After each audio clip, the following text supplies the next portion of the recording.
maybe. I don't know. This is the fifth time. I don't know how many. I'm going to be forced, I guess, to delete the YouTube app and download another one. It's incredibly frustrating. I thought I would spend a few minutes. I thought I'd spend a few minutes and discuss some of the questions relative to driver pay. And let me pull this up really quick. Sorry, on my page, I can't kill this other feed, unfortunately. Now let me try again. There it comes up. Sorry, guys. Live feed problems. I think this is the fifth time in the past 4 minutes I've tried to start the live feed. I don't know what's up with the YouTube app. It's been behaving funky for me for a little while, but man, oh man. So quick, I don't know, just like maybe is there a comment or something? Quick comment if audio is good. This is so frustrating. It shouldn't be this hard. All right, good. So I thought I would touch on this. I had a couple emails come in last week, and there was a couple of different individuals that were asking about driver pay. We had commissioned, actually that's not exact, well, yeah, I guess really the best way to say it, we paid a company to run a bunch of analysis. They're sort of industry experts. Some of this data says that it's confidential. I paid for it. So if we paid for it, we should be okay, right? We can talk about some of this.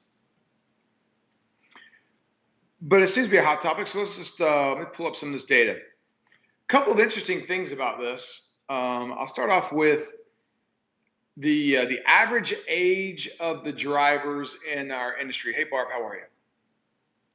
Average age.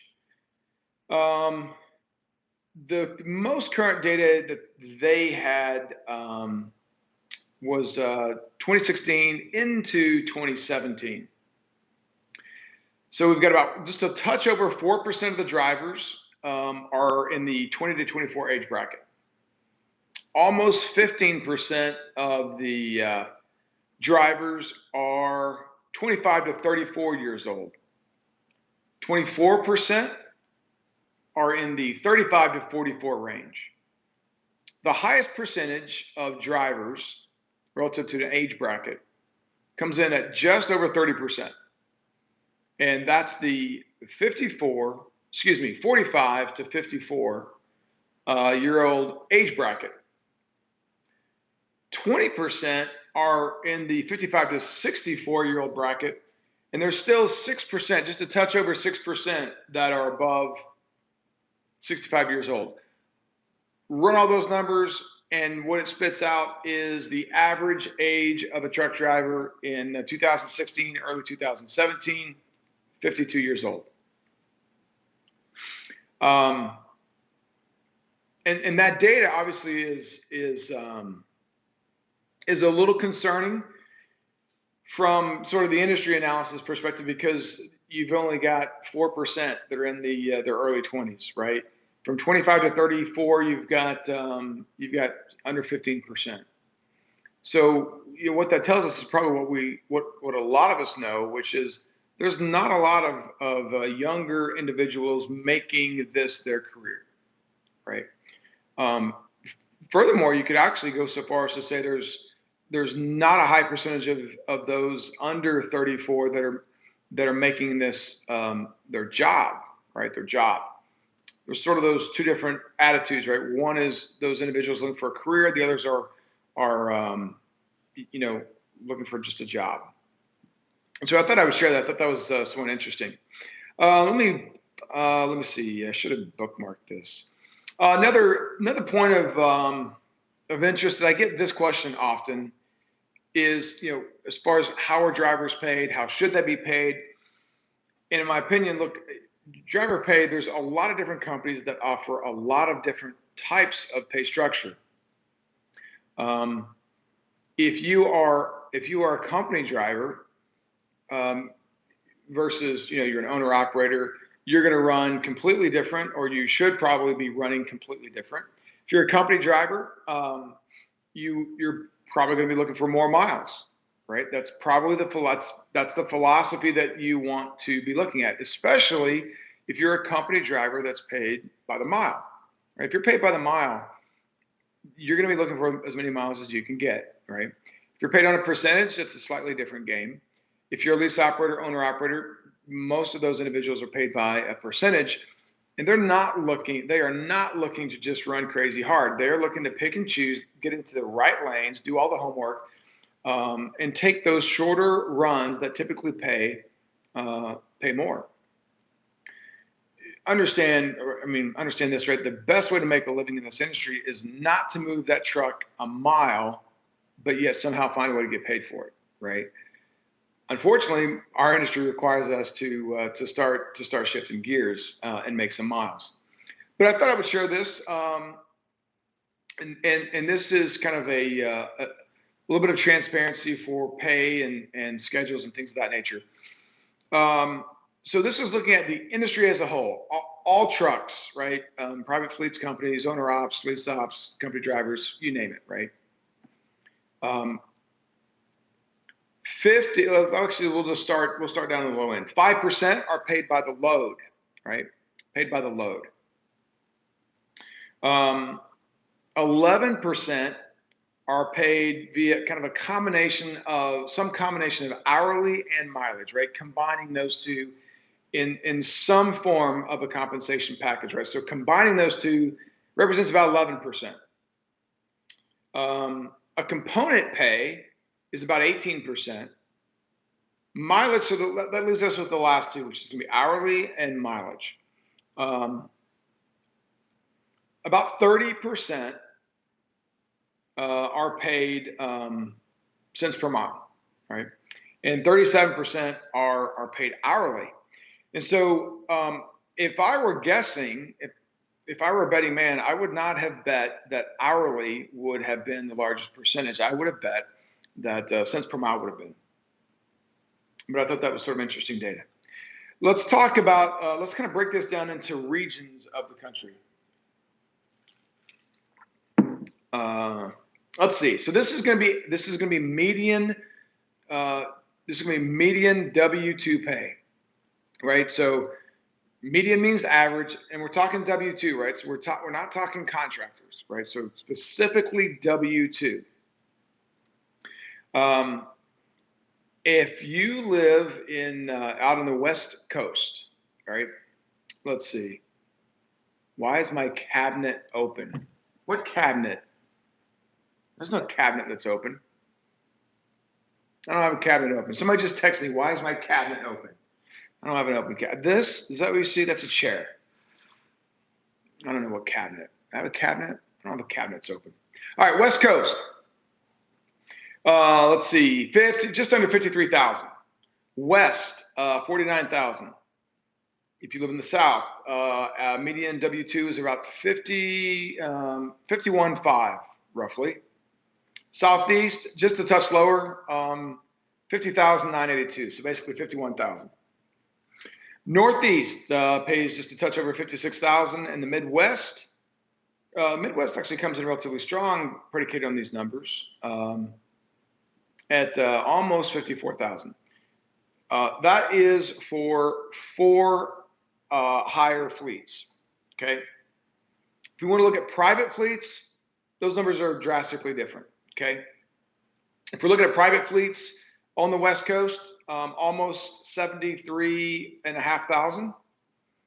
If you're in the Western region, 77,500, 77.4. Let's see, down in the South, coming in right at 69,000. Southeast, 70,000, almost 71. Northeast comes in pretty strong at 73.9. So the Northeast is going to be the highest paying in this. And then the Midwest comes in incredibly strong again at 72.2. So those numbers, again, were for private fleets. First numbers were for the 4 higher fleets. So when the topic comes up, which I get often, hey, if I'm a new driver, if I'm looking to make a transition, if I've been driving for a while, what do I do? I'm thinking about going dry van. Currently, I run reefer, or I'm reefer. I'm thinking about going flatbed. What's it pay? Good question. I've got those numbers for the averages. Okay, and I've got two different numbers. I have an average again for for W-2s, but then I also have a 75 percentile. So if you're paid 75 percentile and up, I've got that number as well.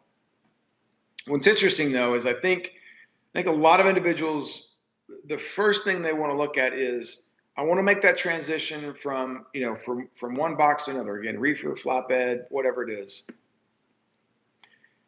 But I think the thing that a lot of individuals fail to contemplate is where do I live and what type of freight is in my vicinity, especially for those individuals who want more home time, right? If you're that individual that wants to be out for 2 weeks, maybe 3 weeks tops, you really need to consider the type of freight predicated on your sort of your zip code, right, where you're at. And if you're wanting to run reefer, you need to, and there's not a lot of good reefer freight around you, that's going to have a really big impact because you're going to have to deadhead constantly to try to find a good reefer load coming out of home time. I know that sounds trivial, but if you're looking at deadheading 100 to 200 miles or more to find a really good run or a really good lane to get out of there, but there's really a lot of dry van options. Maybe you need to be taking a more serious look at dry van. Again, that's just something I think a lot of individuals miss. All right, so a lot of numbers here, but let's try to work. Let me see if I can how can I make this really simple? Why don't, let's see, I can break this down to, we'll go through a couple of different numbers. Try to make it simple as possible. So average salary for a non-hazmat driver, okay? They're going to come in at around $46,331. If you are at a company that's going to be paying in the top 75 percentile, you're going to be somewhere in that 56,000 plus. All right. Again, non-hazmat. For the individuals that, again, for the average no touch type of freight, that is going to pay right around 46,000. Top 50 or top 75 percentile is going to pay 57,000 and some change. If you look at hazmat, so we're sort of going in order of lowest paying type of freight to haul to the best paying freight. So coming in next on the list would be hazmat. The average salary for hazmat is going to be almost 50,000, 49,831. If you're with a company that pays in the top 75th percentile, you're going to be 60,000, almost 60,500. Okay, so hazmat comes in number 3 out of the 4. The fourth category is touch freight, right? So driver assist, driver unload, kind of multi-stop type of functionality. The average salary for individuals that are doing kind of that driver assist is going to be $50,000 and $10, right? We'll throw in the extra $10. What's interesting is the top 75th percentile comes in at 58,772. Okay, and this data was for, and this was for, by the way, I should have made this up front. That's for kind of guys that are running local. All right, if you're running regional, your non-hazmat is going to be paid 52,000. Top 75th percentile is going to be around 62 and some change. If you're going to be running kind of no touch, you're going to be running around 55,000 as the median, almost 67,000 in that top 75th percentile. If you're running hazmat, you're doing that regionally, you're going to be sort of in that 55,000 up to 67,000. If If you're going to be doing driver assist, it's going to pay around 57,000. Top 75th percentile, 70,900. Okay. OTR, those numbers sort of get, those numbers are actually kind of similar to some of the dedicated stuff. So I'll kind of combine those two, OTR and dedicated. If you're running non-hazmat, you're going to be right around that 57,000 mark. If you're in the top 75th percentile, you're going to be right around 70 grand. Let's see, no touch, but non-hazmat is going to be right around the 60,000 mark as the median, and about 70,000 in the top 75th percentile. Again, OTR and dedicated, if you're going to run hazmat, probably the average salaries are right around 61,000. The upper end of that is going to be right around 74,000. And then lastly, for a driver assist, that type of stuff, the average salary is going to be right around 61 or so, maybe 62. And the top 75th percentile is going to be somewhere in that 73, no, that's not true, 75,000 will be about the average for those that are being paid in the top 75th percentile of that industry. There's some intermodal numbers in here, and those numbers are, I guess I'll rattle through them. Average, I'll just run through the average salaries. If you're doing intermodal, that pays about 49,000 for non-hazmat. Non-touch is 50,000. Hazmat's around 52, and driver assist is around 52. Again, intermodal is its own little kind of unique beast. What does that break down to kind of the cents per mile, right? So for companies that are paying that, or drivers that are being paid cents per mile, a lot of numbers here. This is an eye chart. I'll kind of keep this really high level. If you're running regional, you're going to be somewhere around that that 40 cent per mile range, right? Is going to be the kind of the average. If you get into the upper 75th percentile, you're going to be right around 43%.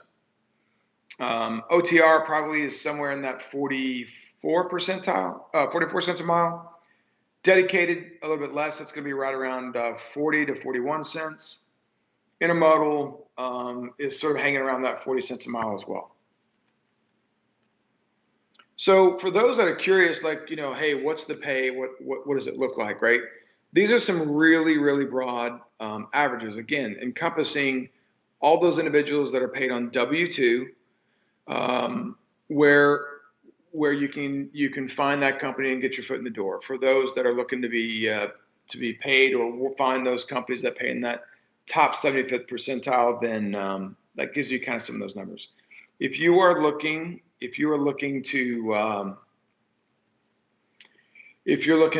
get on, typically your smaller companies are going to pay you a little bit better. And by smaller, I'm assuming probably somewhere in that under 100 trucks, maybe 150 trucks, probably a small carrier, right? Above that, it's kind of hit or miss. I will say this: I did speak with I spoke with a driver last night. I was getting gas, and this someone just happened to be parked in a reserved parking spot. I mean, 30 feet away from where I was getting gas, and he was in a blue Freightliner. He had blue lights on the outside of it.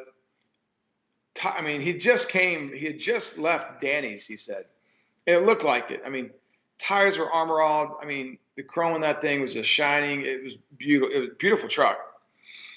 And I wasn't sure. I was getting gas. I wasn't sure if it was him until I looked over and he was at the trash can in between the pumps. And I knew it was this guy because that truck looked just spotless on the outside, and he was emptying out his Dyson vacuum cleaner into the truck. And at that point, I was like, guy has a vacuum cleaner. He's dumping it. He just walked over from the pay for parking, and there's a gorgeous Freightliner sitting there, and it had to be him. So I just asked him if that was his truck, and he said it was. And I told him, great looking truck and all this and that. We started talking, and And I ended up, offering the guy a job, right? He was like, "Oh man, if you think the outside of it is clean, you got to see the inside." He's like, "Are you a driver?" And I said, "No, I'm not." And he said, "It was we had some conversation, and but I'm telling you, I'm sure the inside of his truck was spotless, right?"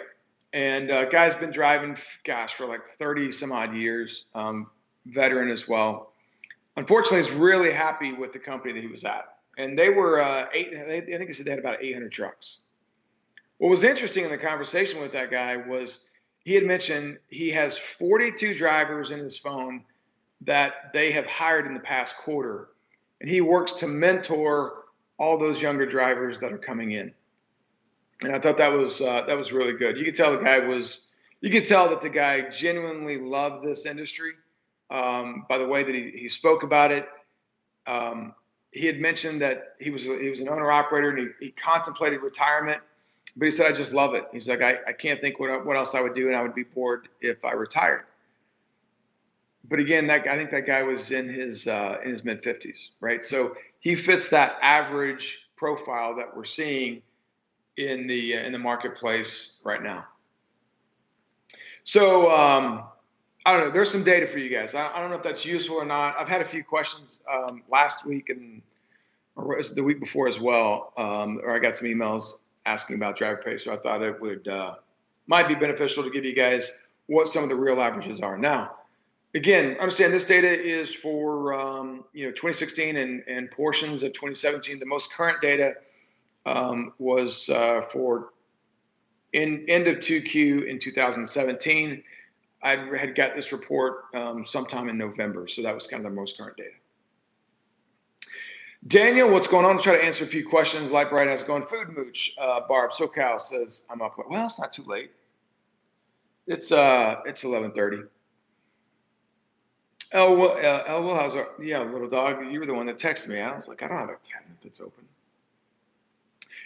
Spectre, how are you, man? Those are gross or net sellers. Those would be gross, Spectre. Those would be gross.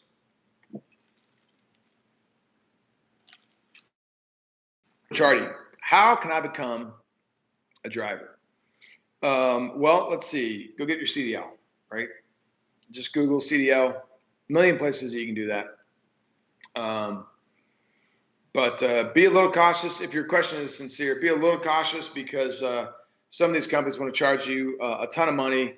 And quite frankly, probably the best way to go is go with a mega carrier. That way you're not paying $5,000, $6,000 for a CDL training. They'll give you that training for free, and you'll sort of be guaranteed a placement. You're not gonna make some of these numbers in your first probably 2 years, right? But once you get into that year and a half, 2 year window, specifically that 2 year window, a lot of other companies, smaller companies, can't support insurance of insuring a driver with under 2 years. A lot of the mega carriers, Swift, Snyder's, Sierra England, those kind of guys, they can self-insure. But once you get 2 years under your belt, you have a lot more flexibility in this industry. You can sort of name the place that you want to go to right now. And that'll be the case for a while. Jack, how are you? LVC, how's it going? Man, I'm going to butcher your name, and I apologize. Is it Nayod? Let's see. Alaskan Cowboy, how's it going? Let's see. Sparky Dog. Yeah, it is a little late out on the East Coast. Let's see. Alaskan Cowboy facts. Yeah, well, look, this comes from a highly credible industry expert that has been in this space for a long time. This document that I have, it goes on and on and on. I think there's, I don't know, 50 or 60 pages worth of data in it. But that stuff's important to me, right? Just as it's important to a lot of you guys. And so I thought I would share some of that number, share some of those numbers with you guys. Let's see, Barbara, what were you asking? Let me jump back to this other page. In regards to the drivers' ages, it's almost sad to think all the drivers' knowledge and experience that will be retiring and leaving the industry. And there's a lot to be said for that, Barb. I mean, honestly, like I think, my dad drove for 37 years, right? He's been retired for a long time. The knowledge that does walk out the door, and I was specifically thinking about that gentleman last night, and how fortunate that company is and those 42 drivers are, because you can tell this guy genuinely cares and wants individuals to be successful, and he wants individuals to love this industry as much as he does, right? This industry has been very good to him. And if he were to leave within a year or so, there's a lot of sort of tribal knowledge that walks out the door with him, but there's a lot of that information that doesn't get passed down to those new upcoming drivers. And I think that's one of the saddest things that I see about our industry is you sort of have those guys that are now kind of old timers, right? That have been doing it for a long time, that are so willing to help and communicate and instruct new individuals coming into this space. And then we have this sort of structure, and maybe my perception is not reality, but it sure seems like we have these individuals that are really all about themselves, and don't tend to they tend to want to just stay to themselves, and not really communicate and help other drivers in the space. And if you think about it, that's a real frustrating thing. If we all can think back to the jobs that we've had when we walk into a company, if we had no one communicating with us, no one willing to help, no one kind of willing to grease the skids as we enter that workplace, that's not a particularly comforting spot. And so I sort of feel like it's up to us to try to make this a better space and a better industry. So Spectre says, I saw that LBC and I appreciate that. What did LBC give you a compliment? I made the decoded video. I didn't see that. Sparky Dog says, talking to Barb, says, and all these young kids are going tech and other jobs if they ever work at all. My son won't grow up and wake up. Well, Sparky, it's going to be, my son's 16, right? And he's, what's interesting is I want him to go his own route. I want him to find his own direction. And right now he doesn't know what that direction is. I didn't either. Hell, I still don't, right? But here's what's happening. It's really frustrating because my son he's got a really strong work ethic. He's a good kid.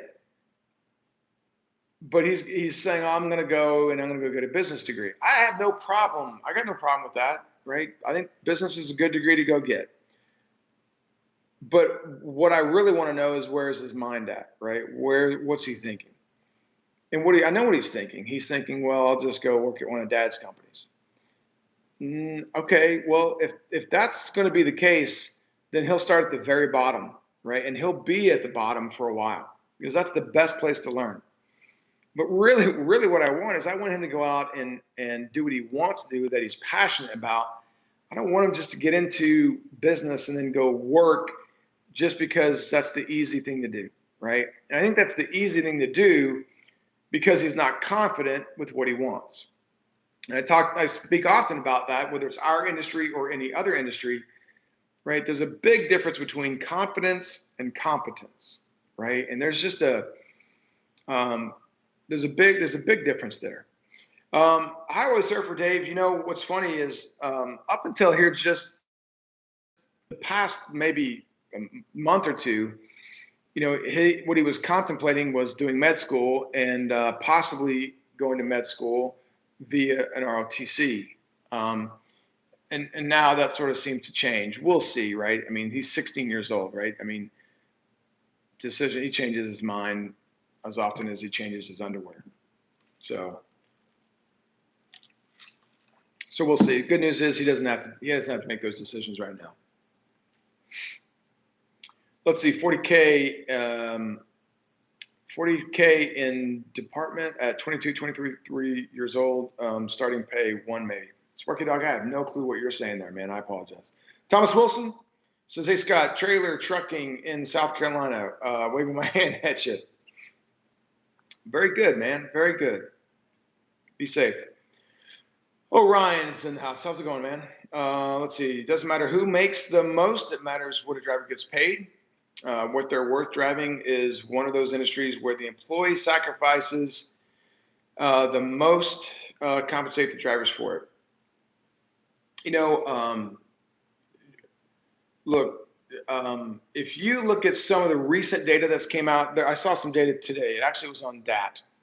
Let me see if I can pull that up real. I can. Bear with me really quick. Let me pull this data up because this data was really, really interesting because it shows very current quarterly data.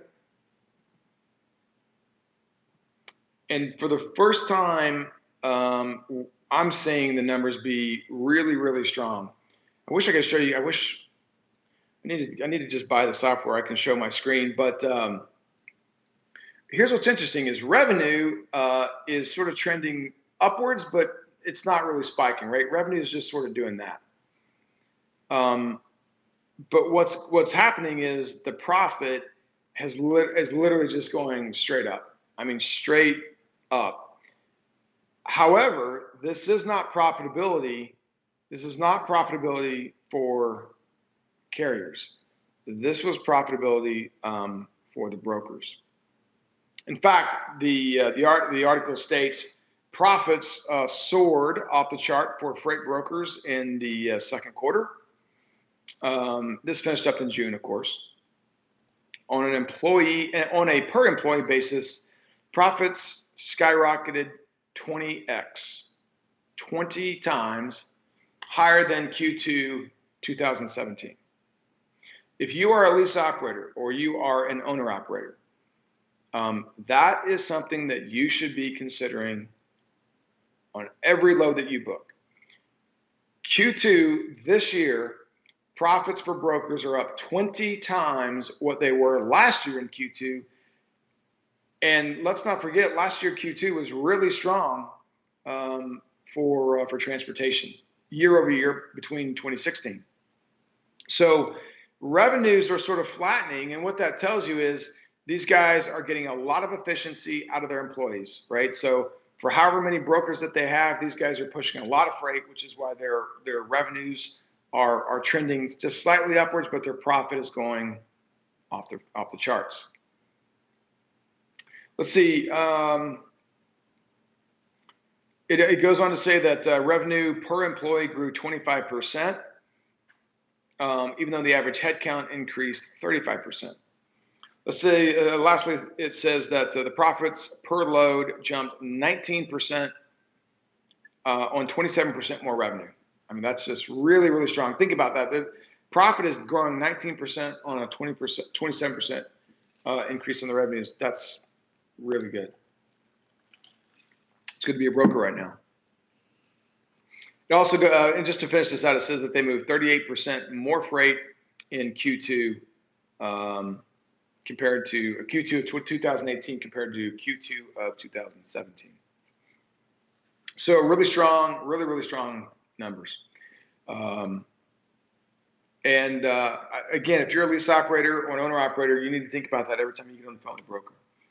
You know, what that shows you that their profits are skyrocketing, and so you should be and can be very aggressive, right? And that goes back to a couple of my previous videos where I'm discussing negotiation and where you should be. So again, this is all data that if you're a lease operator or an owner operator, you really should be just diving into this data all the time. I mean, this is what it all matters for you. Cost of school. Oh yeah, sure. Okay, Sparky, I see what you're saying. Let's see. What we were just talking about that the other day. I want to say we were just for 4 years of undergrad for a business grad. I think was right around 200 or 250,000 or so, and that's if they're living on campus, but in state. So that was going to one of the state schools in Arizona, but living on campus. When are we going to do a pool video? Man, I was just in the pool like 45 minutes ago. We could go do a pool video right now. Gary Roach, welcome, man. Let's see. Drivers are still the lowest paid people in the trucking industry. That's not true. Here's why that's not true. I mean, I understand what you're saying, but here I can tell you right now. Most companies, right, I'm not going to speak for all, but most companies, especially for company drivers, the company drivers are going to make significantly more, right, for running their truck than what the company profits on that truck. I mean, significantly more, right? The highest expense, single line item expense for a company is going to be driver pay, and then it'll be fuel. And right now, fuel is creeping closer, depending on your cost per mile. I mean, whatever. I would just throw out a guess that the average cost is probably in the upper 30s for fuel right now, as far as cents per mile. If you break out your cost per mile in that manner, you're probably looking at somewhere in the upper 30s at $3 or $3.20 a mile. But driver pay is still going to be the highest. So the driver's making a whole lot more profit, if you will, if that's how you want to look at this, profit to profit. The driver's making a whole lot more profit than the profit that truck is generating. All right. So, I mean, again, I think this last information on that shows you where a lot of the money's going, right? Shippers are paying it, and brokers' profitability is really high. I mean, carriers are doing well also. Let's not kid ourselves. What do you think of 1099 company pay? I think you better be really careful. Is what I think. If you're going to be, look, we just spent a lot of money on our contract for the lease op stuff, and we spent a lot of money because there's a really, really fine line for carriers that are that have lease op or owner ops, because you have to toe that line closely, so that it's not an employee relationship, that it remains a contractor relationship. So we spent a lot of time and a lot of money. My contract lasted, our contract, you can call them discussions, if you will, lasted a couple weeks longer than I anticipated, for quite simply that reason alone. I spent money with a litigator who would litigate that, right? Where did they see the loopholes? Not just from the contract, but also, litigating should some bad thing happen with an accident or what have you. And then we also finalized it with a contract attorney. So we try to cover it from 360 degrees. Let's see, Ryan says, brokers are scammers. In my opinion, can't stand them. I mean, look, they do provide a service that we and a lot of guys use, a lot of companies use. It's our job. It's up to us, right? So if we use them, if you run the spot market, it's up to you to find these lanes and do all this homework and stay up to date, so that you can negotiate the best rates that you can. But they do provide a service, right? I mean, they do. Little Viking says, Pilot Flying J just fired 50 people at corporate to streamline. Huh. I mean, I don't know how many. Did it say how many? What percentage was that? That seems 50 people seems like a really small number for someone at PFJ, but I don't know. I mean, you said at corporate, so I don't know how many people they have at corporate.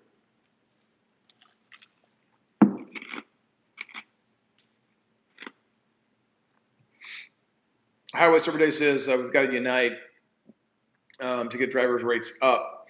I tell you, Dave. When we sort of got into this industry, I for the life of me, and Cannell can attest to this. When I talked to him early on, and he said this, and you guys have all heard it, and I hate to say it, but I know it to be the truth now. You sort of can't get two drivers to agree on anything. I mean, we saw it last year with ELDs, right? I mean, the ELD fight, if you will, was probably as highly contested as our last presidential election, right? And we couldn't get a majority of the drivers to agree. You would think that on something like ELDs or pay, you could get you could get drivers to do that. I've never seen anything like it. That's all I have to say. I've never seen anything like this. The stubbornness, the inability to look 6 inches past their nose. I just have never seen anything like it. It's crazy to me. Let's see. Garrett says, I'm betting Scott is making over 6 figures a year, but drivers ain't making nothing close to that and never will. Gary, how much do you want to bet? How much do you want to bet, my friend? If you're talking about pay that I take from just this company, how much you want to bet? I can tell you this: for the first couple of years, every single driver that we had made more than I did. Right? I wasn't taking much at all. And I'll also tell you this: there's not a driver that we have that comes even anywhere close to working the number of hours that I work. I would be willing to bet if our guys are averaging whatever, I don't know, 80 hours a week, whatever you want to call it, pick a number. I have a lot more than that every week, I promise you. Pat says drivers taking cheap freight. Yeah, look, there is some of that, no doubt. With fuel the way that it is right now, I can understand why guys would take cheaper freight. Look, here's another thing. I mean, when we hear that term cheap freight, what is cheap freight? I think that's the big challenge. What's cheap freight? But look, if you take a really strong run, paying run to whatever, Florida, you sort of have two options. You can take $1.40 a mile coming out of there, or you can deadhead up to the Carolinas, right? Atlanta's still a little soft right now, at least for reefer. So you can deadhead up to the Carolinas. And depending on what the rates are like out of Carolinas, that may behoove you to just deadhead up there. But again, there's a lot of factors, right? How many hours do you have left on your 70? Right? Where are you at on that? Where are you at in the week, right? If you're low, because here's the thing. If you're sort of on the back end of your 70 and you're getting close to, if it's a Thursday or a Friday, you need to find out, can you actually get up to the Carolinas and grab another load?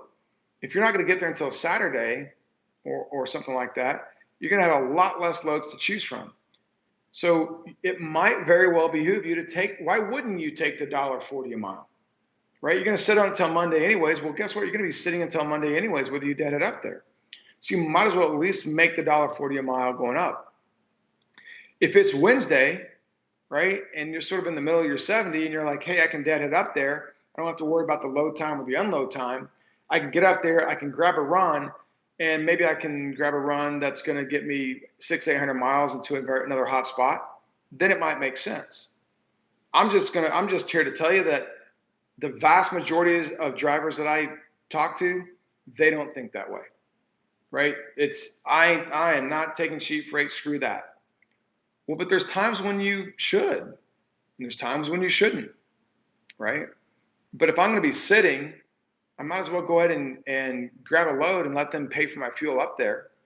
I'm going to get a reset underneath that load anyways, so why wouldn't I? Right? Just for ego I mean, again, I don't know that I agree, and I don't know that I disagree. I guess I don't know I just haven't seen the evidence to suggest, does taking cheap freight really perpetuate more cheap freight? Logic says it does, but when you look at the number of loads that are on the load board, I mean, the freight coming out of Florida is such a small percentage of that. So I don't know. Little Viking says, you already know this, but multi-stop hourly is best pay. I would have left driving a long time ago if not for overtime. Yeah, no doubt. What's this now? It says, why listen real? I'm not sure what it's saying, bud. Thomas Wilson, I make $31.17 an hour, 64 com as a company driver. That's with 26 years, line haul, 4 years city. Good for you, man. Gary says you can go to North Dakota, run the oil field, make a lot more money. But He's not going to run his truck into the ground for a few more dollars. Yeah, look, I mean, Texas is picking up. I mean, oil is picking up, right? And there's there's a lot of really good money. You talk to some of those guys that have done that. I mean, I don't watch a lot of YouTube, but I know Cannell has videos on that. I'm sure that there are tons of other guys that have done that, where you can get a really good sense of what that's like. You know, for guys that are coming here, you know, I encourage them to go watch some of the guys that have YouTube videos where they've done what we're doing to see if that's something that they really think they want to do. So, but if you're taking your truck up there, man, you are gonna run it to the ground. I've got an uncle. They have a transportation company, and they run oil fields, and it's rough. It's rough on the trucks. Spectre says, what are you seeing with mega carriers flooding the spot market with contract freight? Should drive the market rates down? Well, that's a really good question, Spectre. And right now, it's a little bit too early to tell because we're still in the middle of that sort of contract phase that a lot of the, it's not just the megas, but certainly the megas are engaging in right now for the contract rates. What I will say is, I think when you look at if you look at 2 years ago, if you look at about a year and a half window there, we had a fair number of companies going out of business. We had a fair amount of M&A, mergers and acquisitions that were going on in our industry. Probably most notably was the Swift Knight merger, right? Or purchase, or whatever it ultimately really was. If you look at Swift's numbers on their balance sheet, and understand this, guys, a large company should have a tremendous number of efficiencies that all the smaller guys don't. They have a ton more drivers. They have a ton more trailers. They can do drop-in hooks. They have more yards. They can do relays. They have more drivers that can do relays. They have just a boatload more efficiencies than we do. As a smaller carrier, the biggest advantage that we have in being small is the ability to focus on managing a smaller number of trucks and being really good at what we do. So when a lot of those rates and a lot of those companies that went out of business, and some of the really big companies that were getting bought and or sold, James, I would think that a lot of those guys right now are looking at this as a good money opportunity. Yes, they want to be competitive on their rates. Are they really going to drive rates down to the bottom? I don't know. There's two ways of thought. The rates are so good that they can be really competitive, but because the rates are starting point is so high, with them being competitive, when they end up securing that business, they're still far more profitable than they were 2 years ago. Or you can look at it and say, look, that was a really bad business model, what the industry went through for the past 6 years or more, that race to the bottom. It didn't work for a lot of those companies that were driving those rates down. So maybe a lot of these other companies just decided that that's not the best way to go. And the answer is, we really don't know right now. What I can tell you is that the tender rejections give us a little bit of insight into your question, which are they driving down rates? And so what the tender rejections tell us is what percentage of companies, of carriers, are rejecting the tender, the offer for a load for their contracted customer. And that number is creeping higher and higher. And in latter part of July, early part of August, that number dropped. So what that means is the rates dropped, and so the number of carriers going back and taking their contract rates with their contract dedicated customers increased, right? Because rates were poor. Now that rates are starting to creep up, you're seeing more guys reject those tenders, and they're going to the spot market. So it sort of gives you a little bit of visibility about where those contract rates are. And what it also tells us is that what the spot market is seeing right now pays a lot better. Sparky Dog says reefer out of Florida sucks now. Reefer out of Florida How about this? Anything out of Florida is pretty much going to suck right now.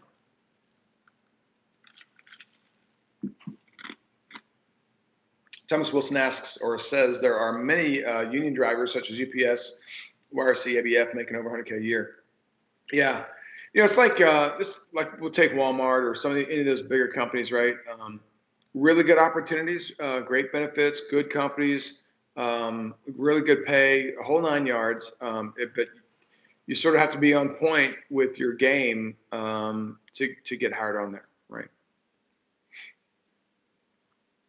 Sparky Dog says $1.30 out of Florida was the best I found Monday by my brother.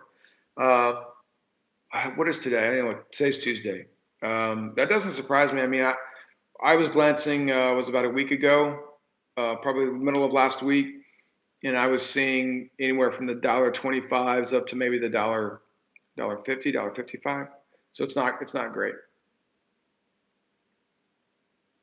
Yeah, it's either Gary. It's either the cheap produce stuff where you get a lot of the really heavy orange juice and that kind of stuff coming out of there. Nailed it, says PFJ laid off 50 of their 1,200 employees at the Knoxville headquarters. So small percentage, and again, we're talking headquarters, right? Corporate. But I'll tell you, listen, I think every now and then you sort of have to do that. I think every now and then you need to just trim the fat. I think trimming the fat keeps the business healthy. I think trimming the fat keeps people's attention. And I'm not particularly against that. I'll tell you right now, there's going to be some changes that, at least that's how it's looking like right now. There's some pretty significant changes that I'm going to be going through. You'll probably see that in about 4 to 6 weeks. And as far as physical location and, sort of in that same realm, right? Sort of that same realm as to why that change will be happening for me. Jack says, do I have multiple streams of income? Yes, I do. Thomas also says, chasing Andrew Jackson, Channel 4 oil field. That name sounds really familiar. I know him for some reason, or know of him. I don't know him, I know of him. I didn't realize that he was running an oil field, I don't think. Gary says, you just all for one company and you're not losing your ass. Well, that's good. Sparky Dog, take care, good night. Do you think brokers are guilty of collusion? I really don't. I mean, look, honestly, I really don't. I don't know. I think, I mean, I don't know. I talk to those guys kind of frequently. So no, I don't think so. Really, I mean, I think these guys. That's a pretty cutthroat business, right? It's just as cutthroat as what we deal with in the carrier space. I mean, those guys are vying for those loads, and they're competing against guys that have a laptop and a cell phone and a kitchen table, right? And they're a broker. And so, the guy that has a laptop and a kitchen table, his costs of operating that business are orders of magnitude cheaper than the guys that have the brick and mortar offices and that kind of stuff. So it's a pretty cutthroat business. Again, I think what you're seeing on that data that I was citing, and again, that's on DAT. If you guys want to go check that out, there's a lot more data there.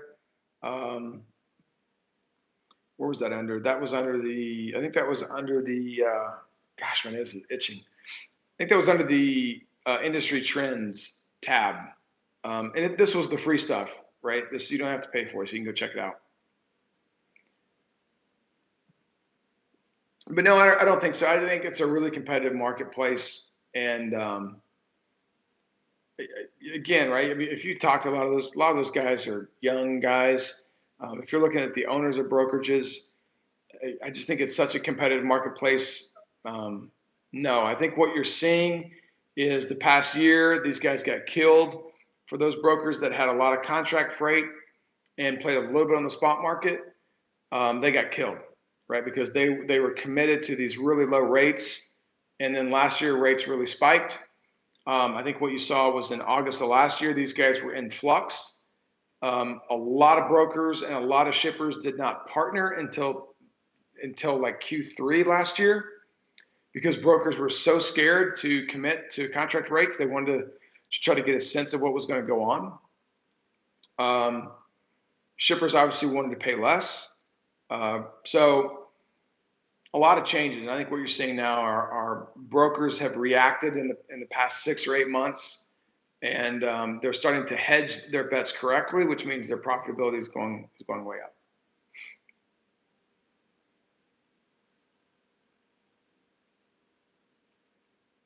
Gary says, gotta get some sleep. Unload at 7 a.m. Reload heading home for the weekend. Going fishing. Good for you, man. Well, good luck. Hope you catch some big ones. It is kind of late, and I've got some work to do, and actually a couple hours of work to do. So we'll kill this. It's almost an hour, anyways. How are the August rates holding up? So they're starting to we're starting to see some tender rejections change, Barb. We're starting to see rates starting to increase in some pockets, and so that's a good thing. I think what happened sort of in the past week and a half, when rates sort of really took some dips, is if you look at the 2 weeks prior to that, we had these 6 or 8 pockets that were really strong. And a lot of guys started to realize where the pockets were really strong, so trucks started to flood to those areas. So when that happened, the ratios really flipped. And so Salt Lake and Phoenix and a few other places in Chicago where the rates have been somewhere between decent to strong, all of a sudden you had a lot of trucks there, right? So it really screwed the ratios. And so what we see now in the past week, we've seen those ratios start to thin out. And now we're going to start to see pockets of load to truck ratios are going to be spiking again. Where they're going to spike, right? We'll just have to see. But yeah, rates are starting to trend upward right now, and that's good. It's a little earlier than maybe I expected. I really wouldn't expect to see rates to be on a significant climb until for probably another week and a half or 2 weeks, towards the end of August, very end of August. C22 says, do you think the current rates are the new normal? Man, I had a video about that here just a couple weeks ago. Absolutely not, right? Absolutely not. So if you're that individual that's a lease op or an owner op, or looking to transition from a company driver into that lease op, owner op space, do not, my recommendation was do not jump into a truck. Do not start buying chrome and all this kind of stuff. Enjoy this while it lasts. It's a good opportunity for you to stack cash, put money in a maintenance fund, and really start your business off being healthy from a cash flow standpoint. But no, this is not the new normal. This is not the new low. What's the new low? Don't know, right? Don't know. I think if you look at February and you look at August, that probably will be, if I were to guess, that's probably what when rates dip, that's probably where they're going to dip to, right? Look to this past February and look to late July, August, and that's probably a decent baseline, right? I think that's sort of how I tend to look at it. Obviously, I don't have any factual evidence on that. That's just my hunch. But again, grab it while you can. Trash Hauler says, I haul trash for a living, make 80 grand a year, home every night. Good for you, man. Good for you. Thomas says, on a lighter note, it's about time to practice with, man, you know what? I was just thinking that the other day. I was like, golly, I haven't been shooting much, and October 1's not far away. So we're going to, I'm going to be slinging some arrows here really soon, Thomas. You're absolutely right. Canal and I should do a podcast. No, because listen, the best I can do, Little Viking, is like, stick figures. I mean, like it's really bad. It's really bad. Like, and Canal's over there doing like, I mean, Bob Ross is like rolling over in his grave from what Canal's doing. I mean, it's ridiculous. Let me see here. I got a piece of paper. Yeah. What is this? Here, I'll show you what my art does. We'll kill this video here in a second. Clean sheet of paper. Here, I'm going to draw a little Viking coach for you guys really quick.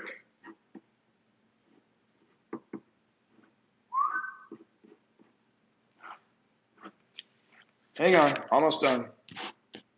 This is fascinating. This is riveting. Little Viking, let's see. I'm going to give you a square head. I just ran out of ink.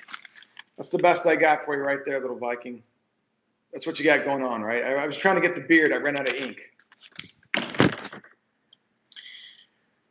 Proliger says, how often do you find your trucks chasing the hot spots? As often as possible. And if they fall flat when you get there.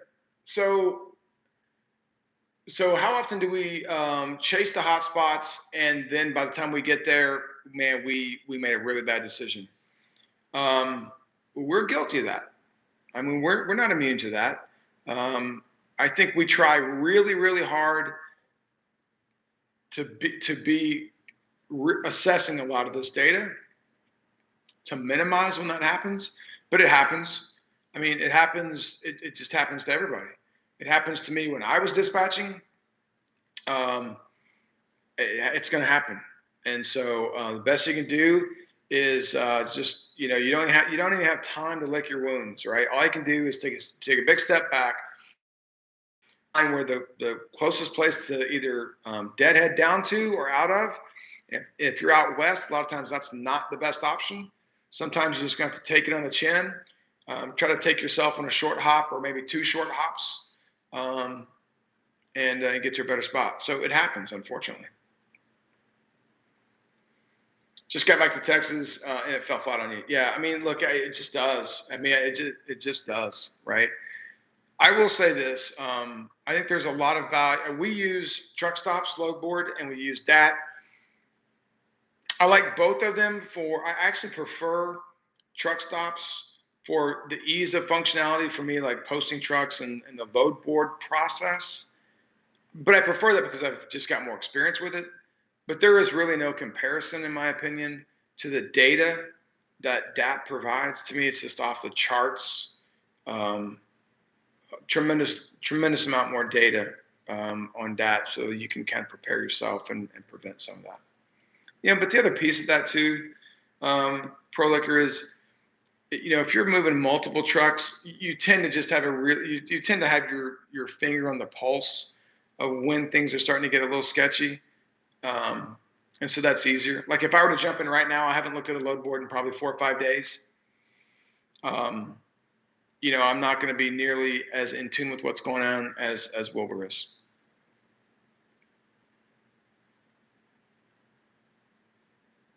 How's my Prego doing? So that's cool. Hey, it's late. I got work to do. You guys, if you're not driving, you guys got work to do. That's what we got. You guys be safe, man. Take care.